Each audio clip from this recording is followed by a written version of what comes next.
skies go. Poison is the wind that blows from the north and south and east.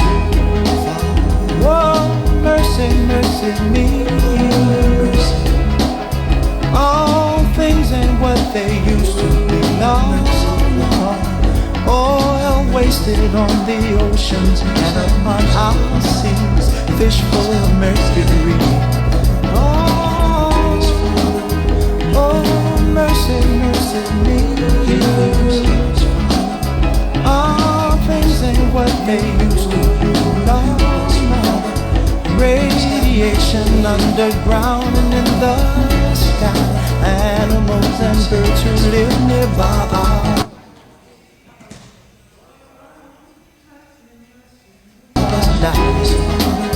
Oh, mercy, mercy me. All things ain't what they used to be. What about this overcrowded land? How much more will you from me? Can't you stand?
Morning has broken like the first morning.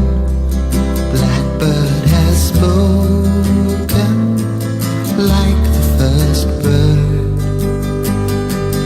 Praise for the singing, praise for the morning, praise for them springing fresh from the world.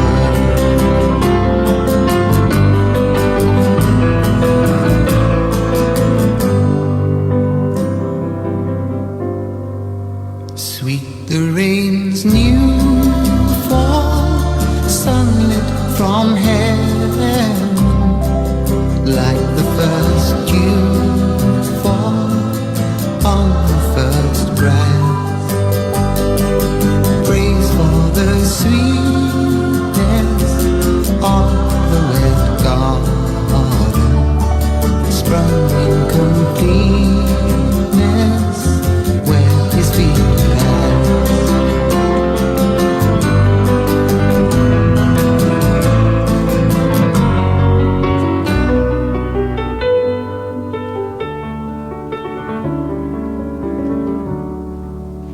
Mine is the sunlight, mine is the morning, born of the one light Eden saw play.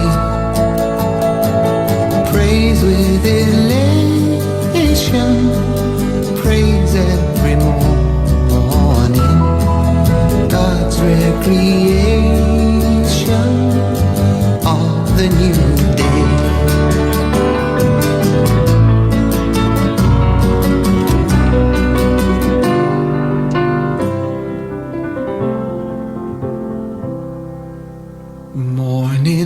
has broken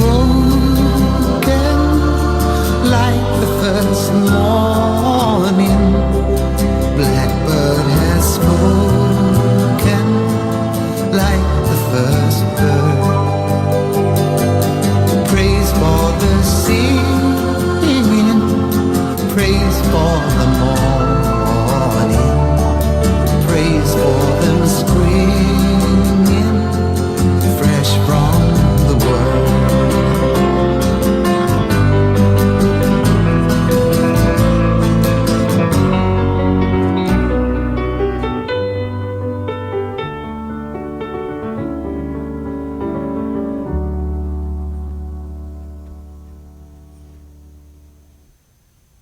Would you rise in body or spirit? Let's sing together. We've got the whole world in our hands. I will feed you words if you don't know. Well, if they're not written up here. Are they written up here?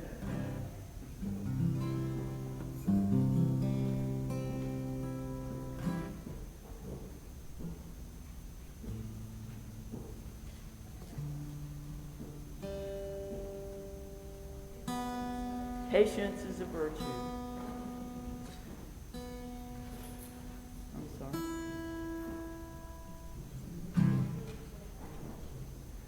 We've got the whole world in our hands. We've got the whole world in our hands. We've got the whole world in our hands. We've got the whole world in our hands.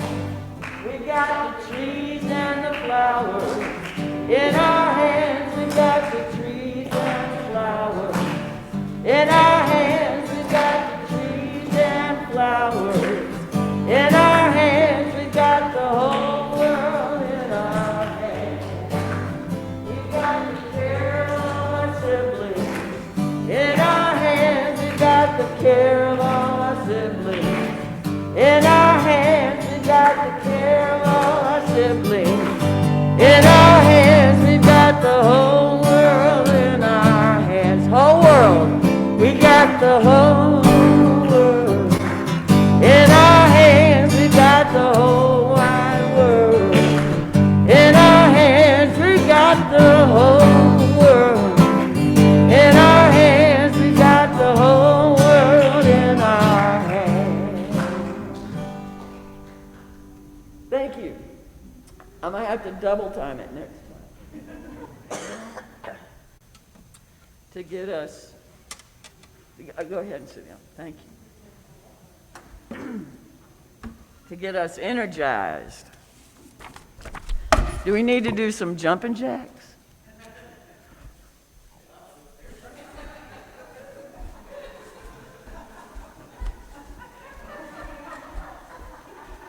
All right. We're ready now, huh? Even if they're not. Okay. Good morning. Welcome to All Souls. We're doing our Earth Day celebration this morning. We're also doing a flower communion, which Miss Susan will tell you a good bit about in a while. It is a part of Unitarian Universalist tradition in lots of places. We have done them here before, but it's been a good while, and we need to revitalize it as a church tradition because it keeps us plugged into the greater movement. Anyway, so those of you that brought flowers with you, thank you very much. We will still all be able to participate. Let's see. This is a church built on covenant rather than creed. Not creed. No. Erase that. Delete that. Whoop. I didn't say that. I don't remember. On covenant rather than creed. We are here in our agreements, promises of how we will try to be in the world and how we will try to treat one another. We don't have to think alike to love alike. So Differing paths and opinions are here. This is our challenge. It is our covenant. But whoever you are, whatever your age, race, origin, orientation, background, status, ability, identity, and party, if you care to be here, you're welcome.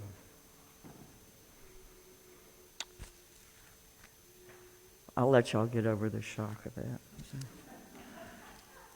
Who is our BPOD today? President, would you like to come share some announcements with us?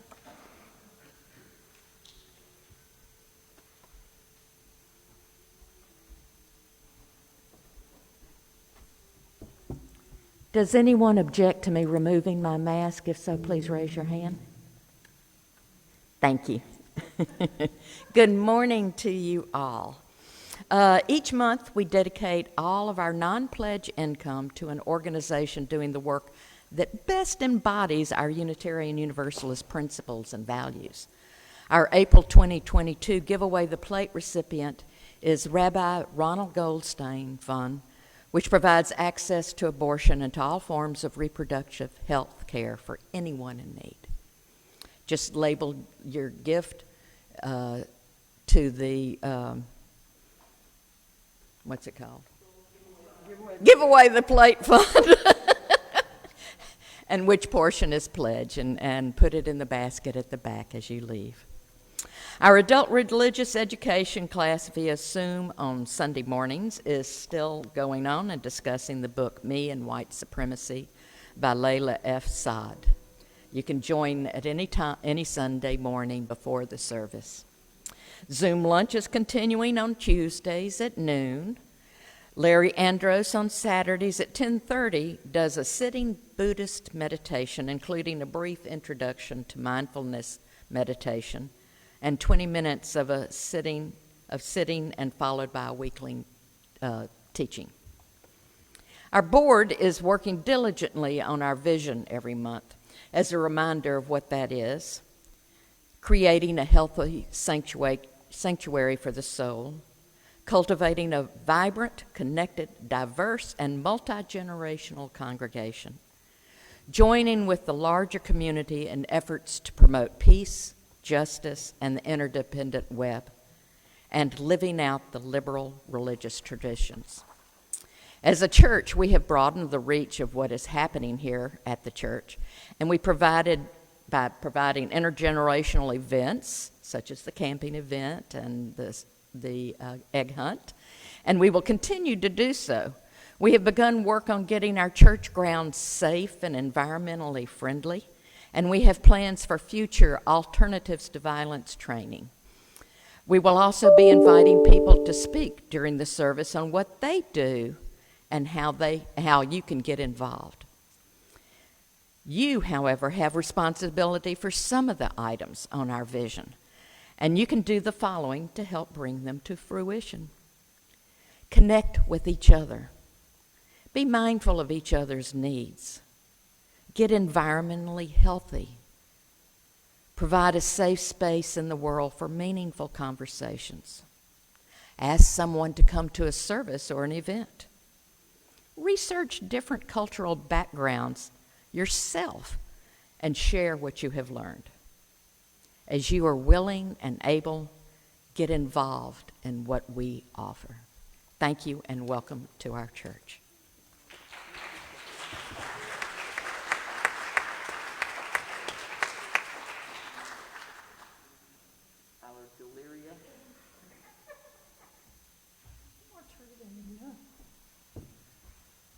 And I will also remove my mask if that's okay with everybody.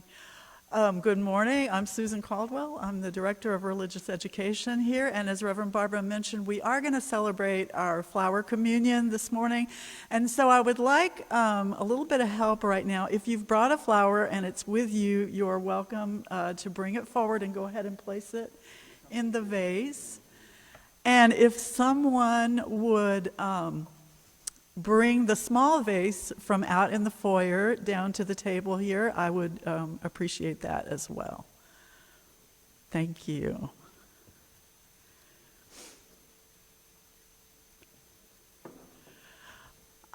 This is going to sound like Groundhog Day, but SB 151, the bill we've been watching that will reform our, we hope, permanently reform our industrial tax exemption process in Louisiana, comes up in the full Senate this Tuesday, I believe. So that is one that we're watching.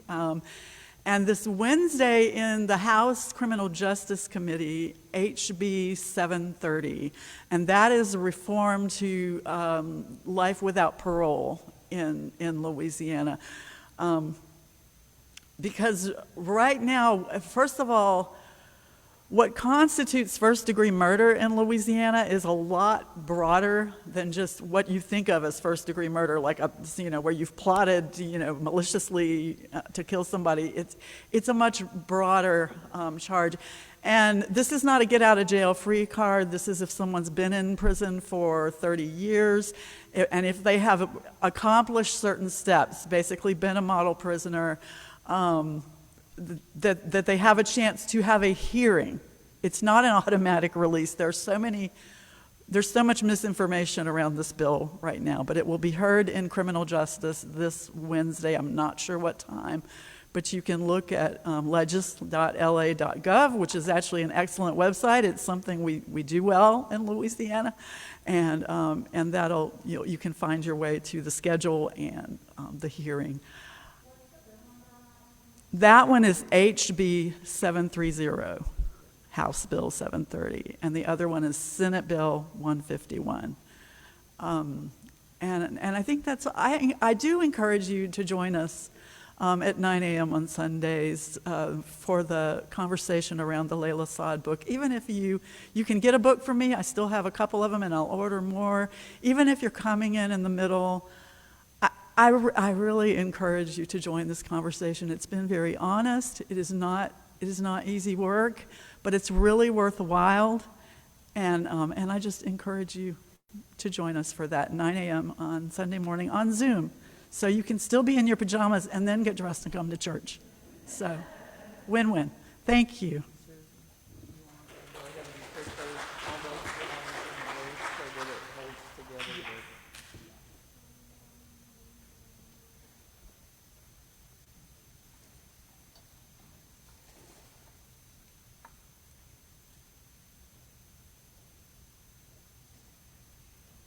Maybe in the back.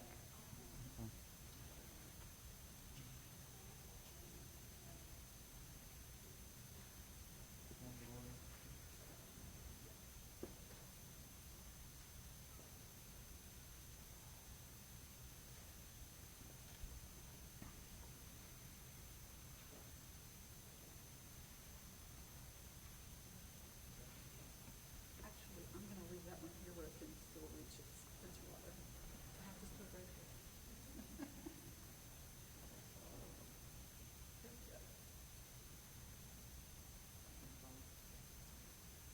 Want all of them sing as a unit.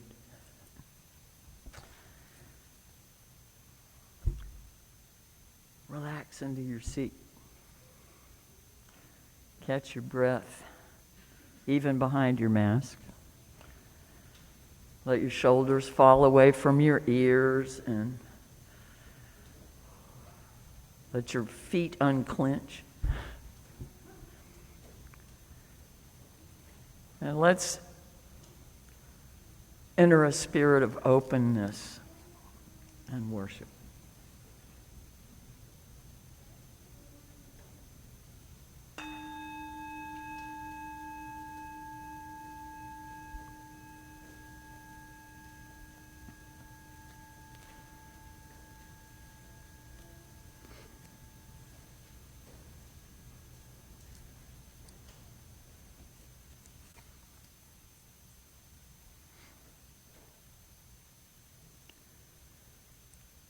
Children of the earth and sky, we are nurtured, sustained, given warmth and light from above and below.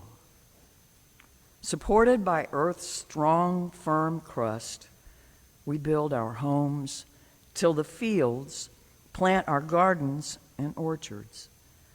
When we turn from self and seek to be aware, we will find holy light in human faces, in blossom, birdsong, and sky.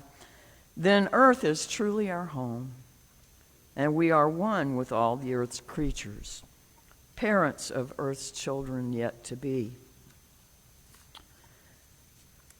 We're also celebrating Earth Day today, even though it's not exactly Earth Day. This is our Earth Day celebration. Water, earth, air, fire. Water, nurturer of life, sustainer of growth, basic to every living thing. Earth, where every seed takes root, the ground of our being, our home, and point of outlook. Air, in every breath, we acknowledge the atmosphere wherein we live, the elixir of our existence, the very definition of spirit. Fire, thwarted of cold, light against the darkness, thwarter of cold, light against the darkness, symbol of the burning human spirit. Water, earth, air, fire, these signify the larger unity of life and the glory of creation, wherein our spirits are embraced. May you be graciously received here as your authentic self. May you embrace wonder and encounter new delights. May you rest and be filled in this space, this sacred space, this space we make sacred by our presence and our openness. May the grace of the world leave a lasting imprint in you, and may your grateful heart overflow and bless those around you. As surely as we belong to the universe, we belong together. We join here to transcend the isolated self, to reconnect, to know ourselves to be at home, here on earth, under the stars, linked with each other, and part of a greater whole. Would someone lead our children's chalice lighting this morning?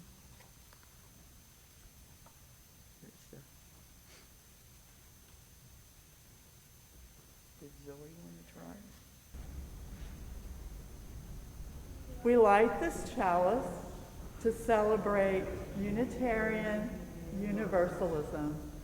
This is the church of the open mind. This is the church of the helping hands. This is the church of the loving heart. Together, with mind, hands, and heart, we care for the earth and for each other.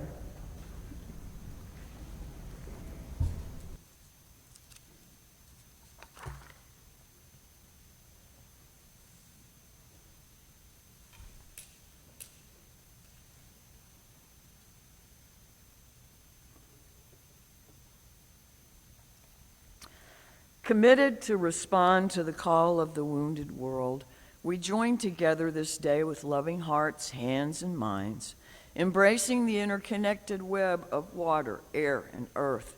We light a fire of sustaining hope, ever bright with love and justice. May we bring forth this day new wisdom, strength, and courage to create a new world, not of wealth, but well-being, a world of new peace and abundance for all. As we give thanks for this earth, our shared and singular home, may we dedicate ourselves to its ongoing care, rising to calls deep within us and all around us. May we respond today and always with courage and with love. Within the heart of the flower, the fountain of beauty. Within the heart of the community, a fire that warms and dances. Within the heart of each of us, the spark of the source and spirit of life. Holy, holy, holy. Would you again please rise in body or spirit and say the unison affirmation with us, if you will?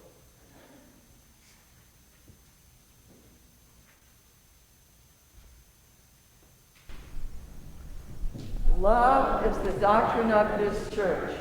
The quest for truth is its sacrament, and service is its prayer. To dwell together in peace, to seek knowledge and freedom, to serve human need to the end that all souls shall grow into harmony with the sacred. Thus do we covenant with each other. Thank you. Our hymn is Blue Boat Home. The words will be up here. We don't have our choir music, but if the choir wants to come help us lead it, that's great.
The Unitarian Universalist Flower Communion, which we're about to celebrate, was originated in 1923 by Dr. Norbert Čapek, founder of the modern Unitarian movement in Czechoslovakia. On the last Sunday before the summer recess of the Unitarian Church in Prague, all the children and adults participated in this ritual, which gives concrete expression to the humanity-affirming principles of our liberal faith. When the Nazis took control of Prague in 1940, they found Dr. Čapek's gospel of the inherent worth and beauty of every human person to be, as the Nazis said in their own court records, too dangerous for the right for him to be allowed to live. Dr. Čapek was sent to Dachau, where he was killed the next year during a Nazi medical experiment. This gentle man suffered a cruel death, but his message of human hope and decency lives on through the flower communion, which is widely celebrated today in Unitarian Universalist congregations. It is our ritual. It was born in our faith tradition. It is a noble and meaning-filled ritual that we are about to recreate. This service will include the original prayers of Dr. Čapek to help us remember the principles and the dreams for which he lived and for which he died. So whenever Dr. Čapek conducted his flower communion in Prague, he would say this proverb as he consecrated or blessed the flowers. Infinite Spirit of life, we ask thy blessing on these, thy messengers of fellowship and love. May they remind us amid diversities of knowledge and of gifts to be one in desire and affection and devotion to the holy will. May they also remind us of the value of comradeship, of doing and sharing alike. May we cherish friendship as one of thy most precious gifts. May we not let awareness of another's talents discourage us or sully our relationship, but may we realize that whatever we can do, great or small, the efforts of all of us are needed to do thy work in this world. So it's time now for us to share in the flower communion. So I ask that as you each in turn approach the communion vase, you do so quietly, reverently. We will do this in silence, with a sense of how important it is for each of us to address our world and one another with gentleness, with justice, and with love. I ask that you select a flower different from the one you brought that particularly appeals to you. And I will tell you that florists tend to do a lot of the flowers on the same stem, so that maybe if you're in the same family and you get one of those multi-flowers that you can share. But I want you to remember to handle it carefully. This is a gift that the earth has given and that someone else has brought here for you. It represents Earth's bounty and that person's unique humanity, and therefore deserves your kindest touch. Honoring and blessing our earthly home and our companions here, let us share quietly now in this Unitarian Universalist ritual of oneness and love. And for those who are differently.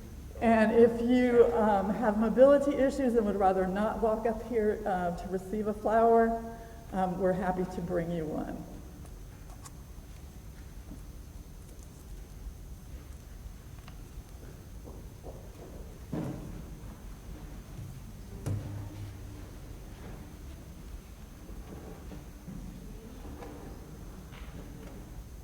Tell you what, we will bring them.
we'll start snipping, okay?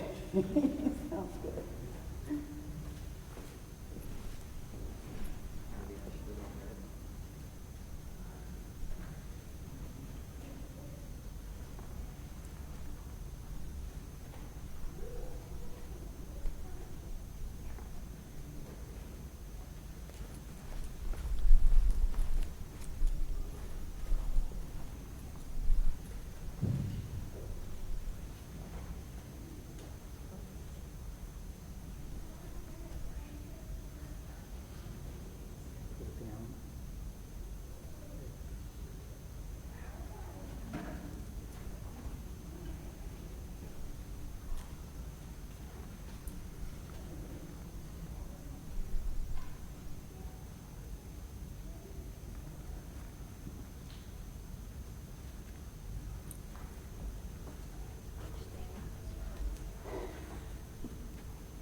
And would anyone like a flower brought to them? Did everyone get it? No.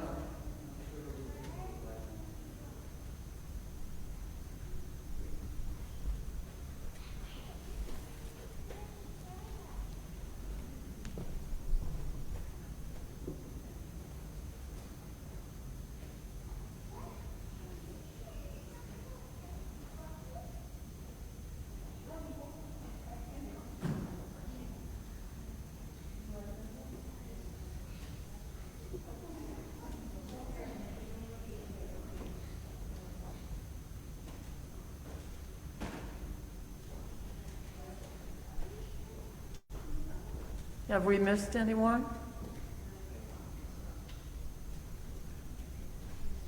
Okay, thank you.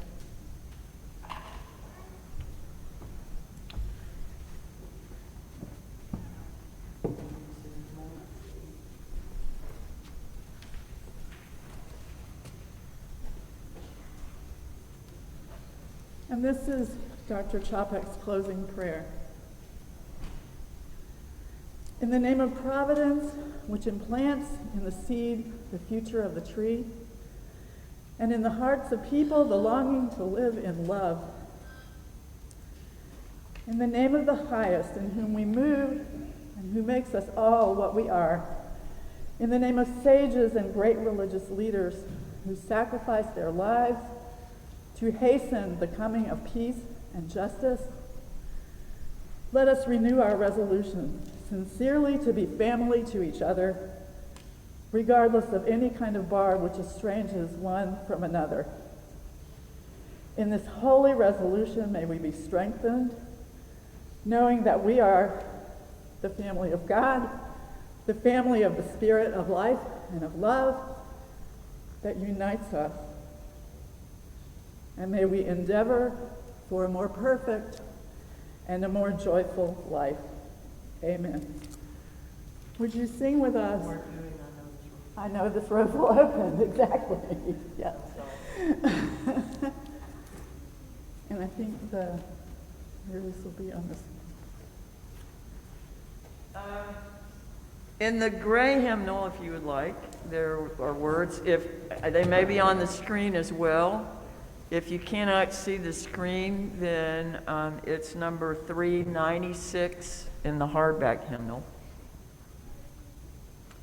You want to read it? Sure.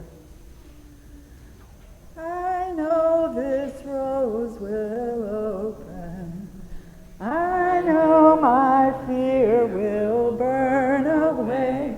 I know my soul will unfurl its wings. I know this rose will open. One more time. I know this rose will open. I know my fear will burn away. I know my spirit will unfurl its wings. I know this rose will open. Thank you all. And let's sing this one. Go now in peace, go now in peace. May the spirit of love surround you everywhere, everywhere you may go. Sorry to butt in, Miss Susan.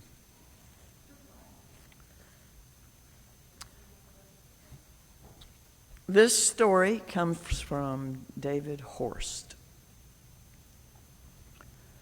Early in the morning, before the children are awake and while the grass is still dewy, I like to walk in my garden. It's my garden only because it shares the same small plot of land my family and I inhabit. The garden does not really belong to me. I belong to it, at least for the short time I'm here. Today, I'm still in my slippers and have my first cup of coffee in hand. Much of what grows has been planted 2 or 3 homeowners ago. Some I've planted since our arrival. But if they belong to anyone or anything, the plants and flowering trees I come to see and smell, viburnum, dogwood, magnolia, and crabapple, belong to the sun and rain and soil. These living things are a beauty not of my making, though surely made of my desire. At the moment, the rose bushes are in full burst of red and perfume. And parenthetically, I'm told that in a couple of weeks, the American Rose Center will be in full bloom. The hydrangeas are sure to open their moppy heads as soon as the sun falls upon them. The weedy-looking globe thistles are turning lovely blue and spiky. The foxglove, however, rules the garden. Its central stalk is 5 feet high and heavy with pink, scoop-shaped blossoms with charming freckles inside. I am awed by the abundance. I'd intended to walk the garden simply to observe and wonder.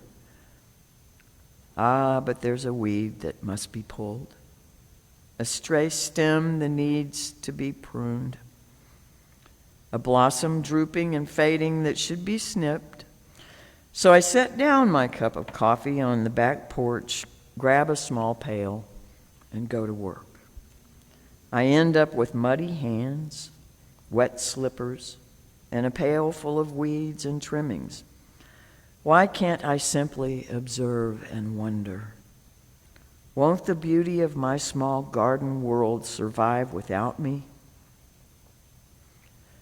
I step back to the porch to retrieve my coffee, now cold, stamp the dew off my slippers, and take one look back at the garden before I return into the house. The garden is no more beautiful now than when I first arrived. My weed pulling, pruning, and snipping haven't really improved the garden, nor made that much of a difference as far as I know. It's like a prayer. The words I speak don't really change anything, but I know they change me. On a day such as this, may a great change come upon us. The sounds we have been hearing have been dissonant. The sights we have been seeing have been violent. The words we have been reading have been hateful. All this has been wearying, discouraging, and distracting. In our hearts, we had a dream of love, and in our minds, we had a pattern of community, but this has been a sorry season of discontentment, most difficult for visions. Today is a new day. Today is a new day. Truly an hour for hope and joy and gladness. Does anybody remember gladness or laughter? Let us be thankful for the persistence of flowers and open ourselves to their long wisdom. Often they grow in spite of terrible winters and miserable summers. Strange beauty greets us in unexpected places, as if there is a particular grace that is stronger than our carelessness and indifference.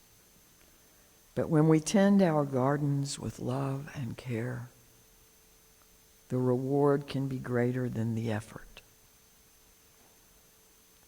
It is most wise to combine flowers and children in a day of celebrations, for flowers and children ever speak to us of wonders and glories yet to be, of hopes fulfilled if we tend our gardens and our homes with patience and wisdom and, yes, love. Let us be silent together.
shall never see.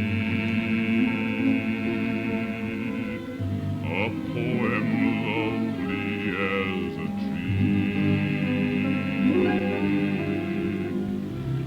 tree whose hungry mouth is pressed against the earth's sweet flowing breast. A tree that looks at God all day and lifts her leafy arms to pray.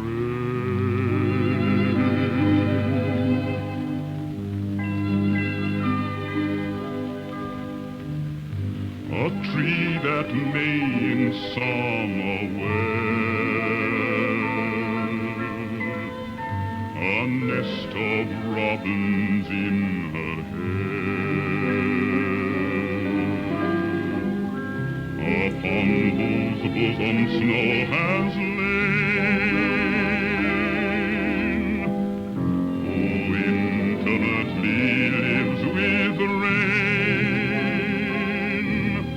Poems are made by fools like me, but only God can make a tree.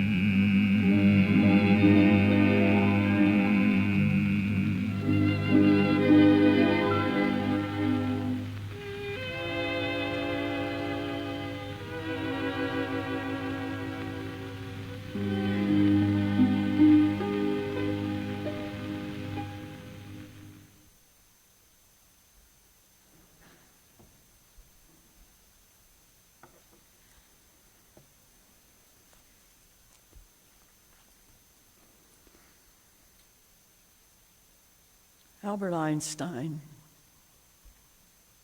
wrote,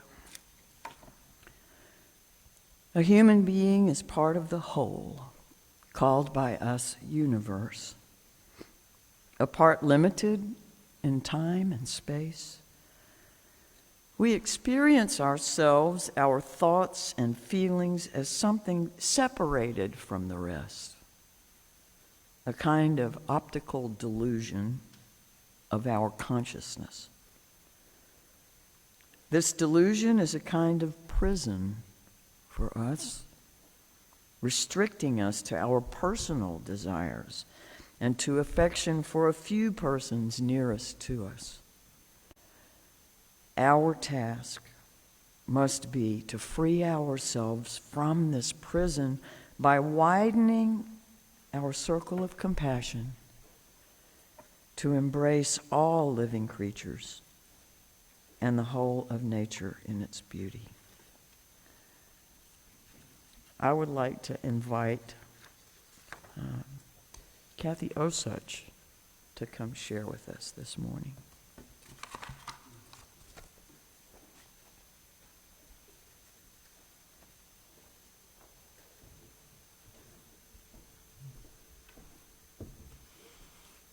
Okay to take this off? Okay, thank you. Okay, I'm Kathy Osuch, and I'm an atheist. I've been one since I was 18. And so the question is, why am I a member of this church? I've been a member since 86. And I found Shreveport to be a really tough town if you're a liberal, if you're not a Baptist. And I was searching for a place where I could be myself without having to constantly censor my thoughts and my words. And as having been a member of this church, I have made many, many wonderful friends, found out about yoga, had some wonderful food. I mean, the stuff that comes to these potlucks are just great. And and developed a more spiritual path that embraces the idea that Barbara was alluding to some of that with the reading she just read, that we're not ants on a beach ball. We are better thought of as leaves on a tree, because there's nowhere we can go apart from this planet and still live. Our bodies are made up of minerals and water and everything that exists on this earth.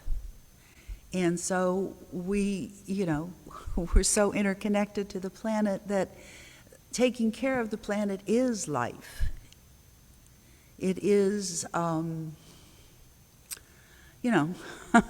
it's enlightened self-interest, for one thing, okay?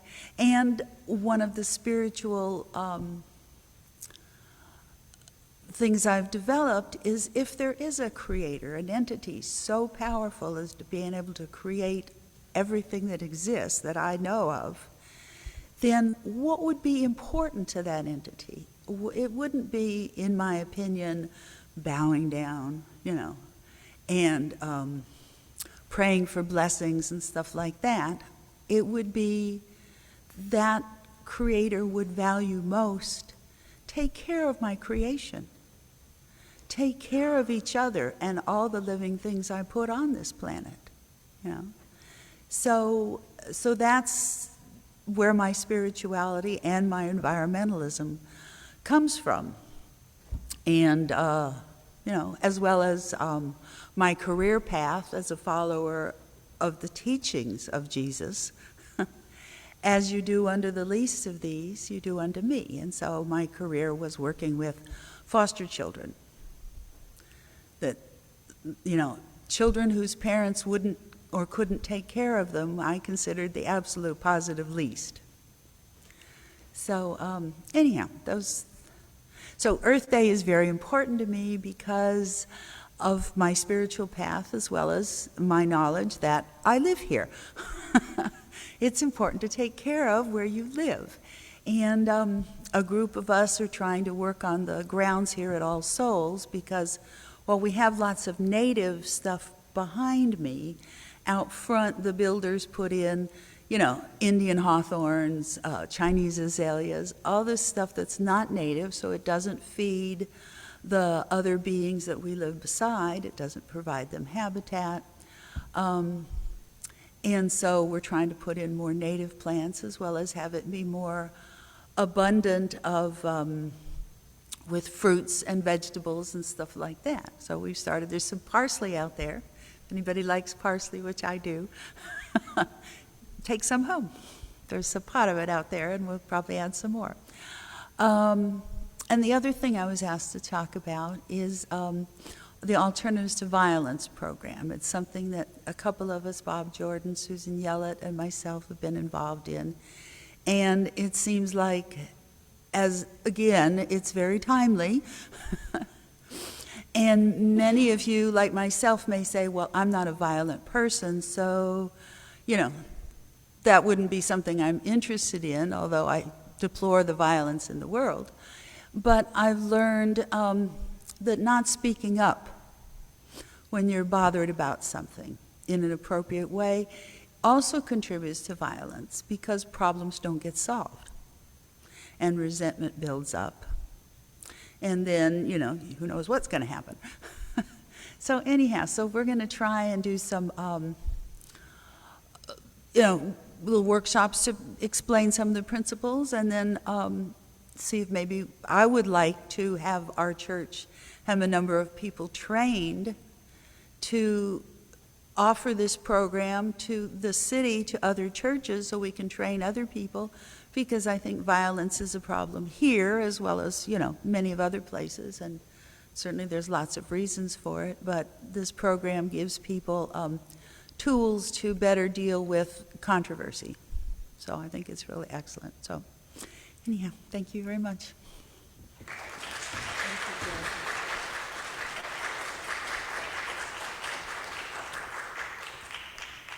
It was particularly because of all of the work Kathy has done on the grounds here through decades that I asked her to speak for our Earth Day service. And thank you, Kathy. Really makes a difference.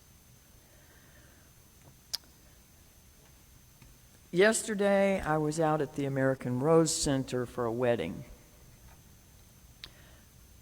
Every time I do, if the couple are exchanging rings, I talk about the circle as something that has no beginning and has no end.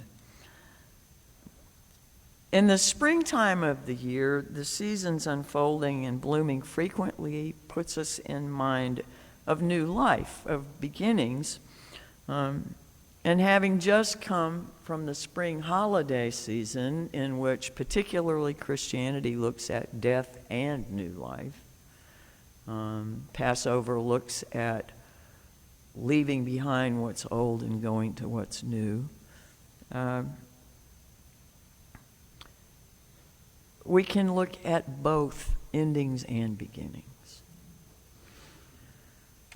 Some springs, it would seem, rich meadows in which our souls can easily take root, feel a little bit farther away.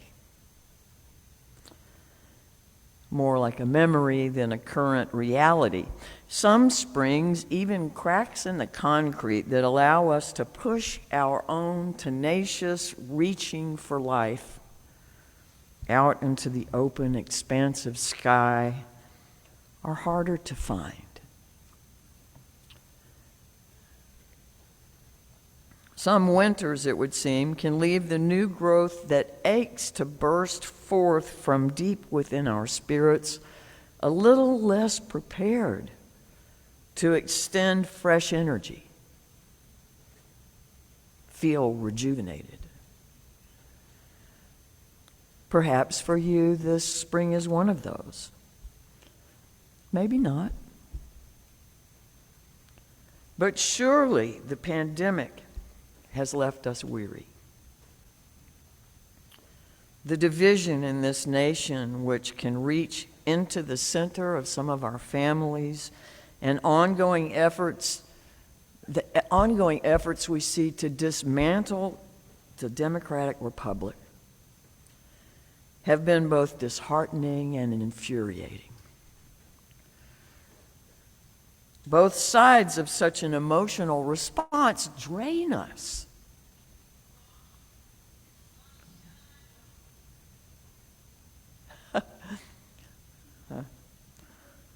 They drain us of vitality we need in the service of love and peace and compassion. The vitality we need to serve those high ideals. To restore ourselves so that it feels like spring. We watch the world around us display in full array the destructive, cruel, and pitiably backwards thinking of autocrats, right alongside nature's own incomparably splendid presentation of life's beauty and its unfolding drama. Life and death side by side. While we might like to neatly tether them apart,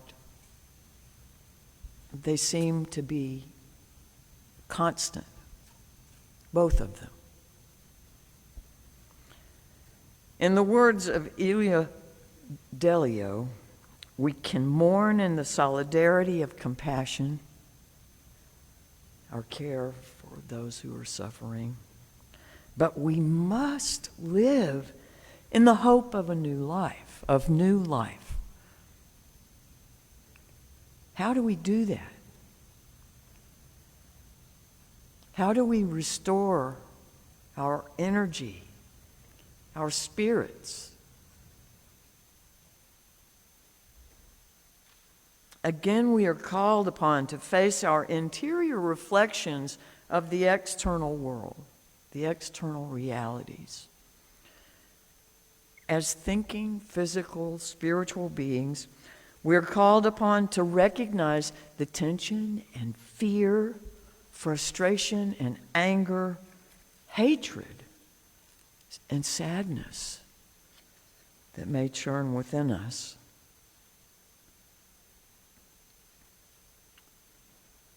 We are called on to recognize them as things that, in their essence, at least in subtle levels, are contributing to the energetic gumbo that we're in.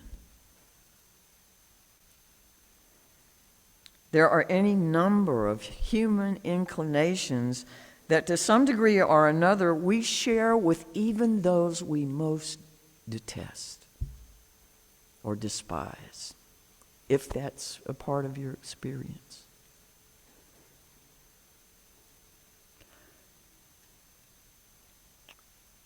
Letting go far enough into our own dying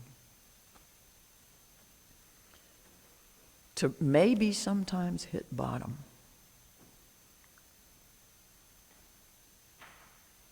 We find the compassion. Sometimes it takes a lot of manure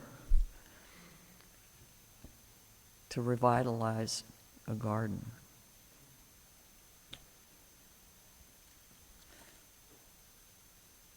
We are called on, at very least, to acknowledge we too sometimes want more.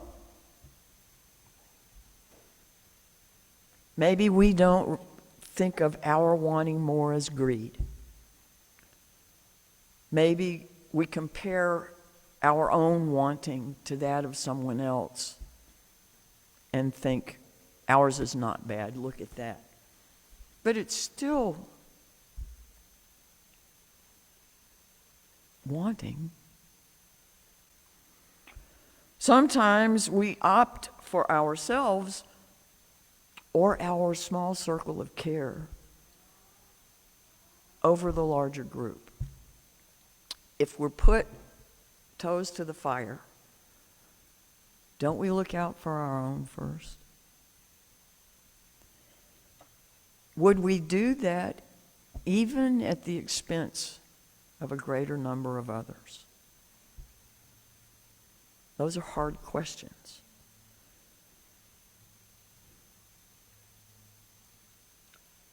We can also instinctively, selfishly want to preserve those we care about. We use more water than we need. We use more electricity than we absolutely have to have. We eat more food than what we have to survive.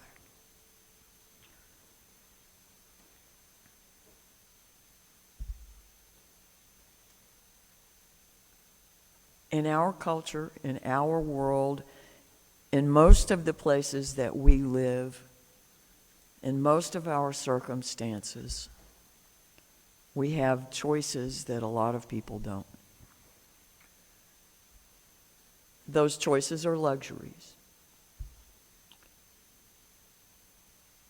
When we look at those fighting for their lives right now, fighting for their nation right now,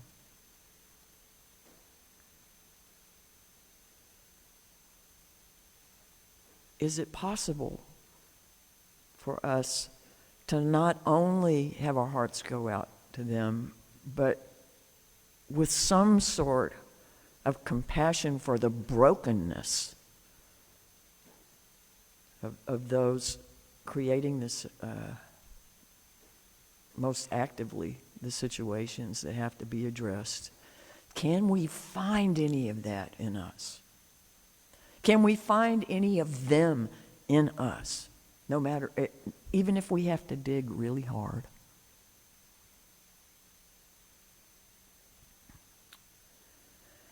We cannot see far enough down the road to know where these historic cycles will end, where they will lead us and our children, humankind. Will the political thunderstorms ignite the underbrush to burn away large portions of the human forest?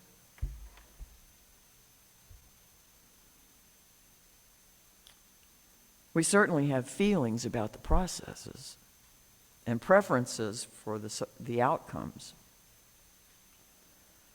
Yet, how would we be capable of recognizing the difference between the clearing fires set through unnatural interference and the fires set by nature when we are both the trees and the thunderstorms?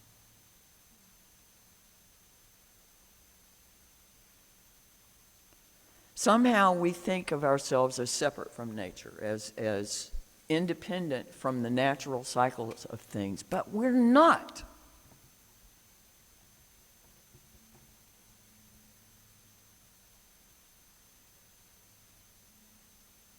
Those choices happen through whatever means, natural selection, survival of the fittest, whatever, across nature.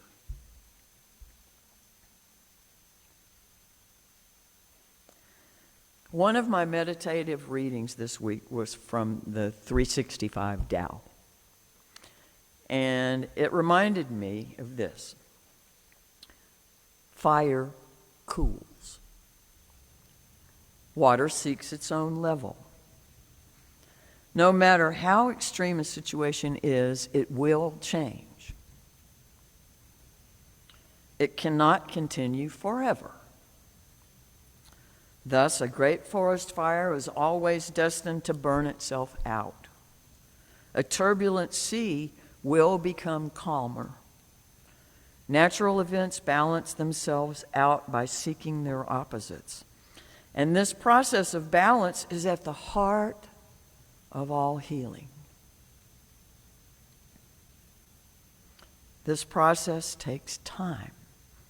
It's an event, it is not, if an event is not great, the balancing required is slight.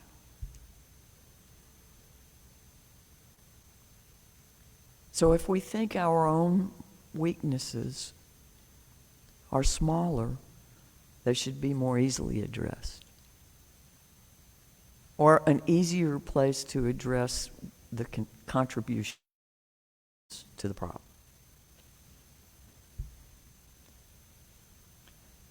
They're still our nature. And I'm not asking you to be other than who you are. I'm just trying to point out common denominators, possibilities. The reading goes on. If it is momentous, then it may take days, years, even lifetimes for things to return to an even keel. We don't like thinking that things can't happen in our lives, that we can't take care of it now, see what the results are going to be. Have we ever?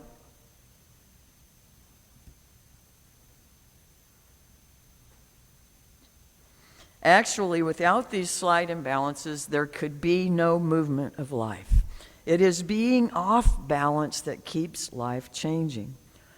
Total centering, total balance would only be stasis. All life is continual destruction and healing, over and over again. That's why, even in the midst of extreme situations, the wise are patient. Whether the situation is illness, calamity, or their own anger, they know that healing will follow upheaval. Through our flower communion this morning, we've witnessed how the uniqueness of each flower contributes to the beauty of the whole. Some have grown up through ashes, some in swamplands.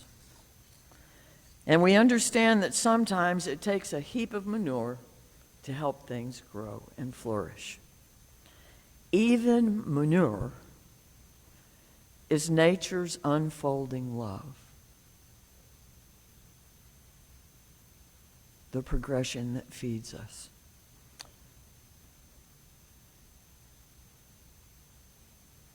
I say all of this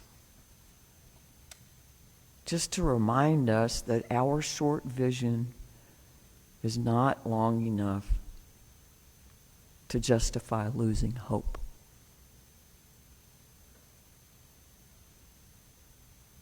Our short vision is not vast enough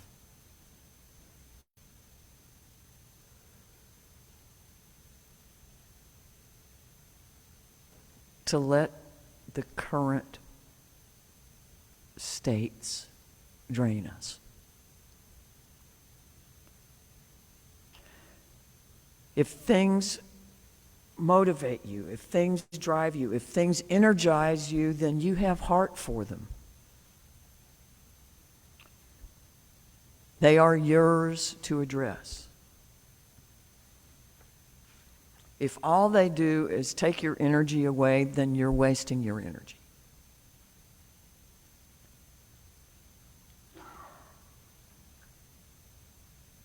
Be the beautiful flower that you are.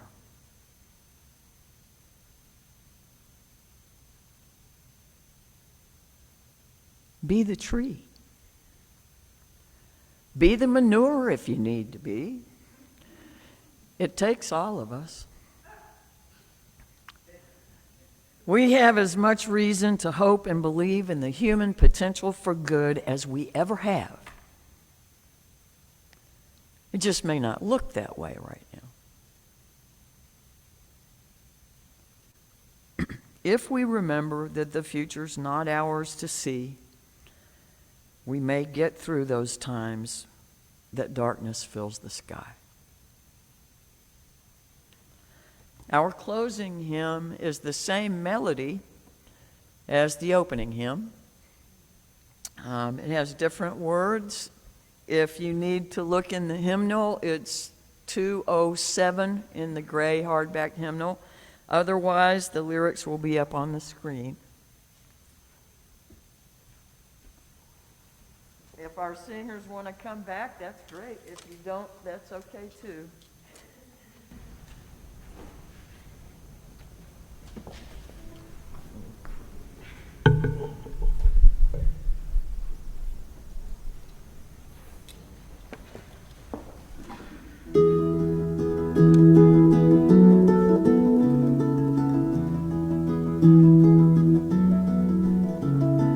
Earth was given as a garden, cradle for humanity, trees of life and trees of knowledge, placed for our discovery.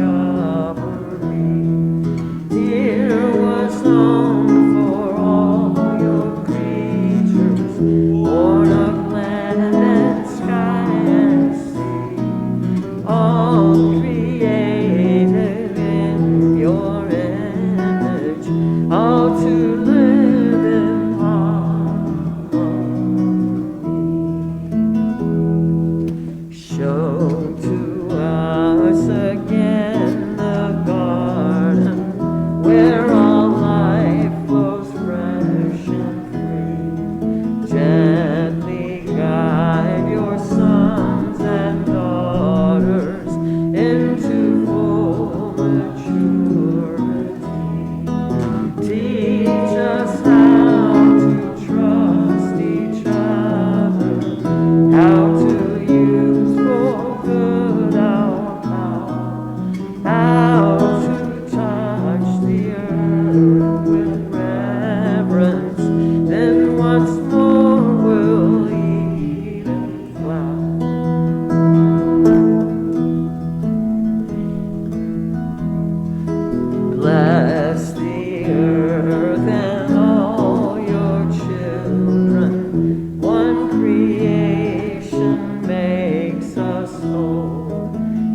We still have work to do on ourselves. Hopefully, as long as we live, we'll be willing to learn, change, grow. Do what you need to care for you. You are as important as any other human on the planet, but not more so.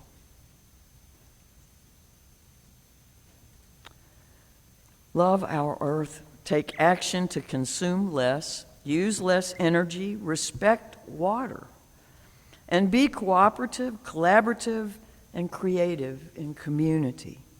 Like the moss and the mushrooms, our children's lives depend on us. Go in peace. Find a way to get renewed. Let your spirit open to possibility, and I'll see you next week.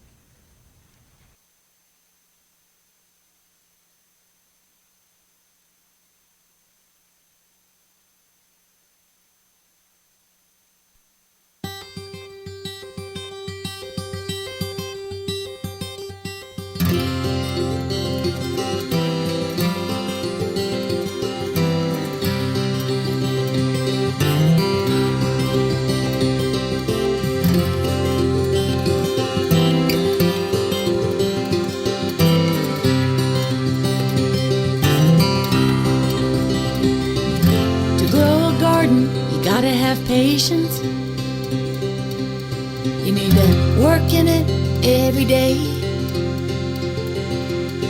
Mother Nature will give you the most resistance,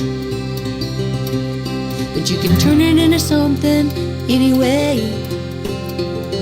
Hey,